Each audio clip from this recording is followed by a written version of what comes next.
بسم اللہ الرحمن الرحیم۔ السلام علیکم ورحمۃ اللہ وبرکاتہ۔ اپنے آپ کو غلام کہہ کر مجھے آزار نہ پہنچانا سبکدگین۔ شدت جذبات سے امیر کی آواز بھاری ہو گئی۔ میں نے سینکڑوں غلاموں کو نظر انداز کر کے صرف تجھے منتخب کیا تھا، حالانکہ اس وقت تیرا چہرہ بھی گرد آلود تھا اور لباس سے بھی بوسیدگی ظاہر ہو رہی تھی۔ پھر میں نے ایسا کیوں کیا؟ امیر بہتر جانتے ہیں، سبکدگین نے بدستور سر جھکائے ہوئے کہا۔ مجھے تیرے غبار آلود چہرے پر ایک عجیب سی روشنی نظر آئی تھی۔ امیر البدگین پرجوش لہجے میں بول رہا تھا۔ میرے دل نے مجھ سے کہا تھا کہ یہ لڑکا نسلاً غلام نہیں ہے۔ اپنے نئے آقا کی بات سن کر سبکدگین رونے لگا۔ امیر، میں بد نصیب شہنشاہ ایران یزدجرد کی نسل سے ہوں۔ نہیں سبکدگین، تو بد نصیب نہیں ہے، امیر نے اس کے سر پر ہاتھ رکھتے ہوئے کہا۔ تیری گردش کے دن گزر چکے ہیں اور اب تو میرا فرزند ہے، ابو اسحاق کی طرح۔ سبکدگین اپنے دامن سے آنسو خشک کرنے لگا اور کمرے کی فضا پر گہرا سکوت چھا گیا۔ اہل وفا کی مانند چیز بسر کرنا۔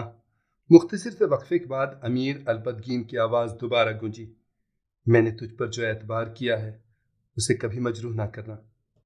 اگر میرا اعتبار ختم ہوا تو ایک دن تو بھی ذلت و گمنامی کے اندھیروں میں سسک سسک کر فنا ہو جائے گا۔ اس کائنات میں صرف اعتبار اور یقین کی روشنی ہے۔ اگر یہ روشنی بجھ جائے تو ظلمت کے سوا کچھ باقی نہیں رہتا۔ سبکدگین نے بے قرار ہو کر امیر کے پیروں پر سر رکھ دیا۔ آقا، آپ مجھے ایفائے عہد کے راستے میں ہمیشہ ثابت قدم پائیں گے۔ امیر نے سبکدگین کے دونوں بازو پکڑ کر اسے سیدھا کیا۔ اور ان حاسدوں سے بھی ہوشیار رہنا جو میری شفقت و مہربانی دیکھ کر تجھ سے جلنے لگیں گے۔ سبکدگین نے امیر کی طرف دیکھا اور ایک بار پھر اس کی آنکھوں سے آنسو بہنے لگے۔ سبکدگین شاہوں کی اولاد تھا۔ جب اسے فراغت و آسودگی کے چند لمحے میسر آئے تو دل و دماغ کا غبار بھی دھل گیا اور چہرے کی گرد بھی صاف ہو گئی۔ اب وہ نئے لباس میں ایک شہزادہ نظر آتا تھا، دلکش نقش و نگار، سرخ و سفید رنگ اور دراز قد۔ سبکدگین مردانہ وجاہت کا ایک جیتا جاگتا مجسمہ تھا۔ وہ جدھر سے بھی گزر جاتا لوگ اسے دیکھتے رہ جاتے۔ محل کی کنیزیں اس سے بات کرنے اور قریب ہونے کے بہانے ڈھونڈتیں۔ کبھی کبھی سبکدگین کے جذبات میں بھی ہیجان بپا ہوتا، مگر فوراً ہی اس کے کانوں میں امیر کے الفاظ گونجنے لگتے۔ سبکدگین، میرے اعتبار کا خون نہ کرنا۔ پھر یہ گونج اس قدر بڑھ جاتی کہ سبکدگین لرز کر رہ جاتا اور اسے یوں محسوس ہوتا جیسے امیر البدگین کی نظریں مسلسل اس کا تعاقب کر رہی ہیں۔ پھر سبکدگین کے چہرے پر چٹانوں جیسی سختی ابھر آتی اور وہ محل کی حسین کنیزوں کی طرف سے اس طرح منہ پھیر لیتا جیسے یہ خوبصورت عورتیں دنیا کی سب سے زیادہ ناپسندیدہ چیز ہوں۔ سبکدگین قصر شاہی میں پائی جانے والی ہر لذت اور آسائش سے بے نیاز ہو کر شمشیر زنی اور شہ سواری کی تعلیم حاصل کرنے میں مصروف تھا کہ اچانک اس کی دنیا میں نیا انقلاب آ گیا۔ امیر البدگین کا ایک وزیر اسد شیرازی تھا۔ اسد شیرازی کا تعلق ایران کے ایک معزز گھرانے سے تھا۔ حضرت ابن فاروق رضی اللہ تعالیٰ عنہ کے دور خلافت میں جنگ قادسیہ ہوئی اور اس جنگ میں آتش پرستوں کا اقتدار ہمیشہ کے لیے ختم ہو گیا۔ اسد شیرازی کے باپ دادا نے شکست کھانے کے بعد اسلام قبول کر لیا تھا، مگر مذہب کی یہ تبدیلی کسی جذباتی تاثر کا نتیجہ نہیں تھی۔ اسد شیرازی کے بزرگ شدید مجبوری کے عالم میں ایمان لائے تھے، لیکن ان کے دلوں کے ایک ایک گوشے میں اب بھی قومیت کے بت سجے ہوئے تھے۔ اسد شیرازی کے باپ حکیم شیرازی نے مرتے وقت اپنے بیٹے سے سرگوشی کرتے ہوئے کہا تھا، فرزند، بظاہر ہمارے آتش کدے بجھا دیے گئے ہیں، مگر تو اپنے دل میں اسحاق کو روشن رکھنا اور یاد رکھنا کہ ہم نے اور ہمارے بزرگوں نے دلی طور پر یہ شکست تسلیم نہیں کی تھی۔ ہماری طرح تو بھی کسریٰ کا وارث و جانشین ہے، اس سے مجھ پر فرض ہے کہ مسلمانوں سے اپنے مذہب کی تباہی کا انتقام لے۔ مگر میں تو خود مسلمان ہوں بابا، اسد شیرازی نے حیران ہو کر کہا۔ مسلمان نہیں، آتش پرست ہو، صرف آتش پرست۔ حاکم شیرازی ایک ایک لفظ پر زور دے کر بول رہا تھا۔ میرے عقیدے میں دشمن کو شکست دینے کے لیے ہر کام جائز ہے۔ تو ہر وہ طریقہ اختیار کرنا جس سے مسلمانوں میں انتشار بپا ہو، یہاں تک کہ ان کی اجتماعیت ختم ہو جائے اور یہ ہوا کے طوفان میں خاک کے ذروں کی طرح اڑتے پھریں۔ عورت اور دولت انسان کی سب سے بڑی اور فطری کمزوریاں ہیں، تو ان ہتھیاروں کو ان کی بھرپور صلاحیتوں کے ساتھ استعمال کرنا۔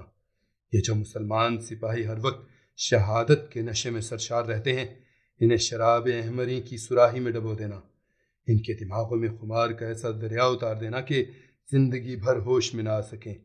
پھر یہ تپتے ہوئے صحرا میں جان دینے والے کسی رقاصہ کے ہنا رنگ قدموں میں سر رکھ کر مر جائیں گے۔ بس وہی دن تیری کامیابی کا دن ہوگا۔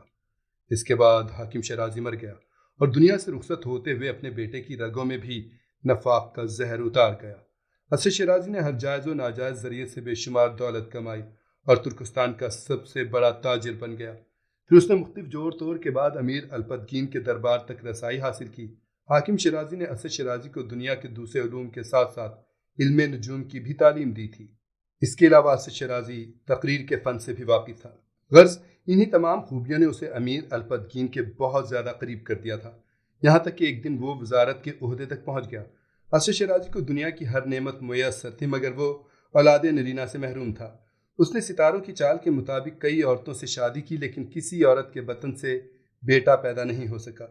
اپنی اس محرومی پر اسد شیرازی تنہائی میں بہت رویا کرتا تھا۔ میرا علم مجھے بتاتا ہے کہ میرے 20 بیٹے ہوں گے، مگر اسد شیرازی اپنے آپ کو مخاطب کر کے کہتا اور اداس ہو جاتا۔ بیٹوں کے بجائے اس کی 20 لڑکیاں تھیں۔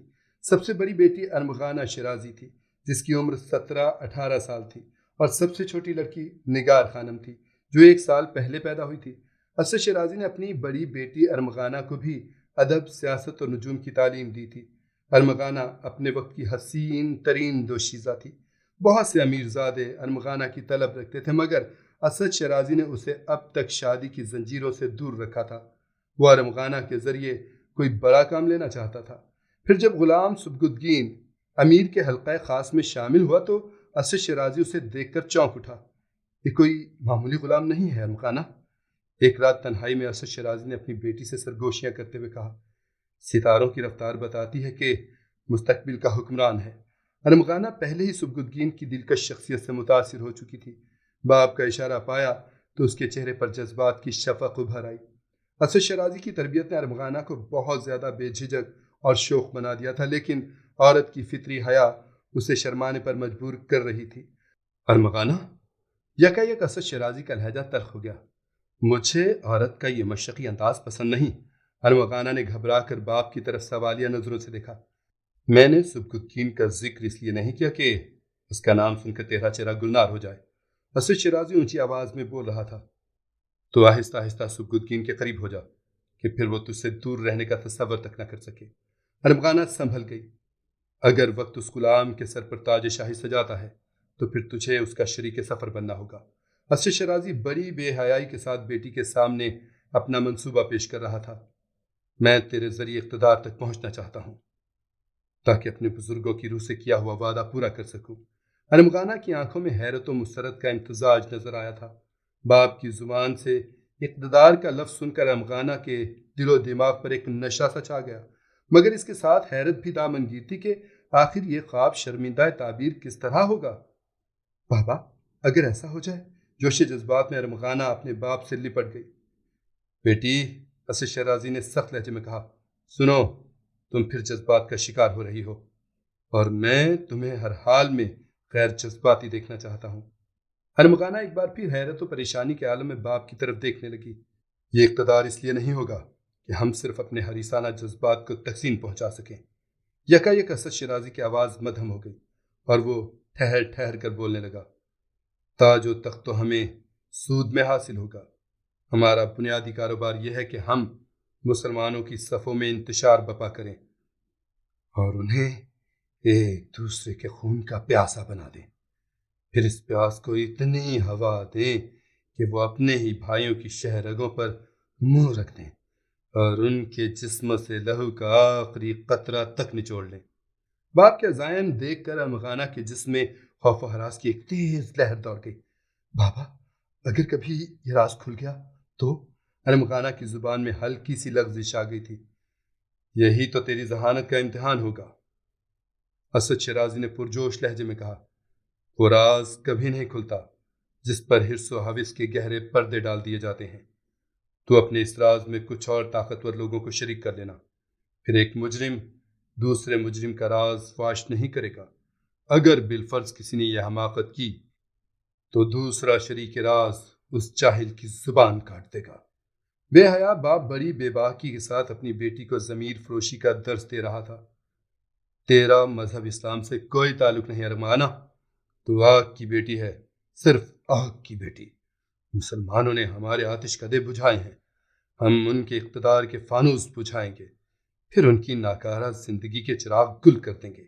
یہی ہمارا عہد ہے اور یہی ہمارا مقصد حیات۔ یہ کہہ کر اسد شیرازی نے اپنے سامنے ایک شمع روشن کر دی اور بلند آواز میں یہ کلمات ادا کرنے لگا: آگ ازل سے ہے اور ابد تک رہے گی۔ آگ اپنے ماننے والوں کے لیے سلامتی کا سرچشمہ ہے اور انکار کرنے والوں کے لیے تباہی کا کھلا ہوا پیام۔ اس کائنات میں سب سے بڑی طاقت آگ ہے اور آگ کے سوا کچھ نہیں۔ کچھ دیر تک کمرے میں اسد شیرازی کی آواز گونجتی رہی، پھر وہ خاموش ہو کر ارمغانہ کی طرف دیکھنے لگا۔ بیٹی، اس آگ پر ہاتھ رکھ کر قسم کھا کہ تو اپنے باپ کو مایوس نہیں کرے گی۔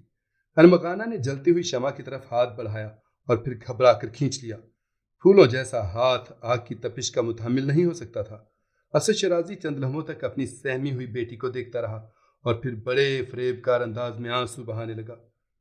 کاش میرا کوئی بیٹا ہوتا تو مجھے شکست و ناکامی کے یہ سیاہ لمحات نہ دیکھنا پڑتے۔ اے خداوند، مجھ پر رحم کر، ورنہ ارحمن کی اس بستی سے واپس بلا لے۔ ارحمن شیطان کو کہا جاتا ہے۔ نہیں بابا، میں آپ کو مایوس نہیں کروں گی۔ اسد شیرازی کے بہتے ہوئے آنسو دیکھ کر ارمغانہ بے قرار ہو گئی۔ میں آگ کی بیٹی بھی ہوں اور آپ کا بیٹا بھی، یہ کہہ کر ارمغانہ نے جلتی ہوئی شمع پر ہاتھ رکھ دیا۔ پھر کچھ دیر بعد کمرے میں گوشت کے جلنے کی بو پھیلنے لگی۔ ارمغانہ کے چہرے پر شدید اذیت و کرب کے سائے ابھر کر ڈوبتے رہے، مگر اس نے اپنا ہاتھ نہیں ہٹایا۔ بس ارمغانہ بس، اسد شیرازی نے اس کا ہاتھ پکڑ کر کھینچ لیا۔ بے شک تو آگ کی بیٹی ہے، لازوال آگ ہمیشہ تجھے اپنے سایہ کرم میں رکھے۔ پھر اسد شیرازی نے ارمغانہ کے جلے ہوئے ہاتھ پر مرہم رکھا اور پرانی قلمی کتاب نکال کر وقتی ذائچہ بنانے لگا۔ ارمغانہ بھی نجوم سے بخوبی واقف تھی، اس لیے ستاروں کی رفتار کو غور سے دیکھنے لگی۔ کبھی کبھی اس کے زخمی ہاتھ میں ٹیسیں اٹھتی تھیں، مگر اس نے اپنے بزرگوں کے منصوبے کی تکمیل کی خاطر اس تکلیف کو نظر انداز کر دیا تھا۔ کچھ دیر بعد اسد شیرازی نے مسکراتے ہوئے کہا: بیٹی، ہم پر یزداں کا بڑا کرم ہے کہ اس نے ستاروں کی گردش کو ہمارے حق میں موڑ دیا ہے۔ یہ بہترین وقت ہے، تو بہت آسانی سے سبکتگین پر قابو پائے گی اور پھر وہ زندگی بھر تیرا غلام رہے گا۔ ارمغانہ کے ہونٹوں پر بھی ایک شاداب سی مسکراہٹ ابھر آئی۔ سبکتگین کی قربتوں کا احساس، بزرگوں کی روایت زندہ کرنے کا خیال اور سب سے زیادہ اپنے سر پر تاج زرنگار دیکھنے کی خواہش۔ ارمغانہ کچھ دیر کے لیے تصورات کی دنیا میں کھو کر رہ گئی۔ اسے اپنے پاس رکھو بیٹی، اسد شیرازی نے محبت آمیز لہجے میں ارمغانہ کو مخاطب کیا۔ ارمغانہ نے چونک کر دیکھا۔ اسد شیرازی اپنے ہاتھ سے ایک انگوٹھی اتار کر ارمغانہ کی طرف بڑھا رہا تھا۔ یہ دنیا کا بہترین یاقوت ہے جو دشمنوں پر غلبہ لاتا ہے اور اپنے پہننے والے کو ہمیشہ فتح سے ہمکنار کرتا ہے۔ ارمغانہ نے مسکراتے ہوئے باپ کے ہاتھ سے انگوٹھی لے لی۔ اس یاقوت پر ایک انتہائی طاقتور نقش کندہ کیا گیا ہے۔ اسد شیرازی نے انگوٹھی کے بارے میں بتاتے ہوئے کہا: میں نے آج تک جتنی کامیابیاں حاصل کی ہیں وہ سب اسی انگوٹھی کی مرہون منت ہیں۔ آج میں اپنی زندگی کا سب سے بڑا سرمایہ تیرے حوالے کر رہا ہوں کہ اب تو ہی آتش پرستوں کے خاندان کی وارث ہے۔ تجھ پر یزداں کا کرم ہو۔ ارمغانہ نے یاقوت کی وہ انگوٹھی پہن لی اور اس طرح باپ کے کمرے سے جانے لگی جیسے ساری دنیا کا اقتدار اس کی ٹھوکروں میں ہو۔ ارمغانہ شاہی تقریبات میں سبکتگین کے قریب ہونے کی کوشش کرنے لگی، مگر امیر ارپتگین کا یہ محبوب غلام ہمیشہ اس سے دور دور رہتا۔ جب ارمغانہ کا دل فریب حسن بے اثر ثابت ہونے لگا تو اس نے ایک کنیز کے ذریعے سبکتگین کو مختصر سا محبت نامہ تحریر کر کے بھجوایا: دلوں کے تاجدار کی خدمت میں ملکہ حسن کا سلام۔ آج رات مجھے روشن باغ میں فوارے کے قریب تیرا انتظار رہے گا۔ ارمغانہ شیرازی کا خط پڑھ کر سبکتگین سناٹے میں آ گیا۔ یہ زندگی کے سب سے کیف آور لمحات تھے جب غزنی کی حسین ترین دوشیزہ نے ایک غلام زادے کے قدموں میں اپنا دل رکھ دیا تھا۔ سبکتگین کے جذبات میں تلاطم سا برپا ہوا اور اسے یوں محسوس ہونے لگا جیسے وہ ہیجان کی ان تند و تیز موجوں میں غرق ہو جائے گا۔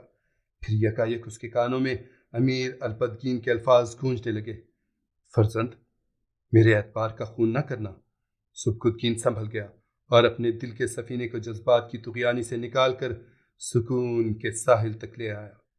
پھر ارمغانہ شیرازی کی کنیز سے مخاطب ہو کر بولا: نہیں کنیز، اس سے کہنا کہ میں ایک نامحرم مرد ہوں اور کوئی حیادار خاتون ایک نامحرم کا اس طرح انتظار نہیں کرتی۔ کنیز کی زبانی سبکتگین کا پیغام سن کر ارمغانہ شیرازی کو سکتہ سا ہو گیا۔ اسے یوں محسوس ہوا کہ جیسے ایک غلام نے اس کے شاہی چہرے پر راستے کی کیچڑ اٹھا کر مل دی ہو۔ سبکتگین کا جواب ایک ضرب شدید تھا، جس کے اثر سے ارمغانہ کو اپنے غرور حسن کا مجسمہ ٹوٹ کر بکھرتا ہوا نظر آیا۔ کیا دنیا میں ایسے ناشکر گزار مرد بھی موجود ہیں کہ خود حسن ان سے درخواست کرے اور وہ حسن کی التجا کو اس بے رحمی کے ساتھ ٹھکرا دے؟ ارمغانہ نے اپنے خط کا جواب لانے والی کنیز سے پوچھا، کہیں تیرے سننے میں کوئی غلطی تو نہیں ہوئی؟ نہیں آقا، کنیز نے پرزور لہجے میں کہا، میں آپ کی امانت دار قاصد ہوں۔ میرے کانوں نے جو کچھ سنا وہی اپنی مالکہ کے حضور منتقل کر دیا۔ ناہید ایک 40 سالہ عورت تھی جسے اسد شیرازی نے اپنی خدمت کے لیے ملازم رکھا تھا۔ ناہید ایک زمانہ شناس، پڑھی لکھی اور ذہین خاتون تھی جو بہت سارے معاملات میں اسد شیرازی کی رازدار بھی تھی۔ اس وجہ سے ارمغانہ نے اپنی پیغام رسانی کے لیے ناہید ہی کا انتخاب کیا تھا۔ کیا سبکتگین کا جواب ہمارے شایان شان تھا ناہید؟ ارمغانہ شیرازی کے لہجے میں بڑی خلش تھی، جیسے شکست کا احساس اسے کسی زہریلے سانپ کی طرح بار بار ڈس رہا ہو۔ نہیں آقا زادی، ناہید نے آگے بڑھ کر ارمغانہ کے دونوں کندھوں پر اپنے ہاتھ رکھ دیے اور اس کی آنکھوں میں جھانکتے ہوئے بولی، سبکتگین کو تو لازم تھا کہ پہلے وہ خط کو بوسہ دیتا اور پھر ہماری ملکہ حسن کے حضور غائبانہ سجدہ کر لیتا۔ پھر اس نے ایسا کیوں کیا؟ یکا یک ارمغانہ کی غزالی آنکھیں غصے سے سرخ ہو گئیں اور اس کے دلکش چہرے پر قہر و نفرت کا دھواں پھیل گیا۔ وہ غلام ہے آقا زادی، ناہید نے ارمغانہ کو سمجھاتے ہوئے کہا۔ میری آنکھوں نے یہ منظر بھی دیکھا تھا کہ آپ کا خط پڑھتے ہی اس کی حالت غیر ہو گئی تھی۔ اس کے بعد کیا ہوا تھا؟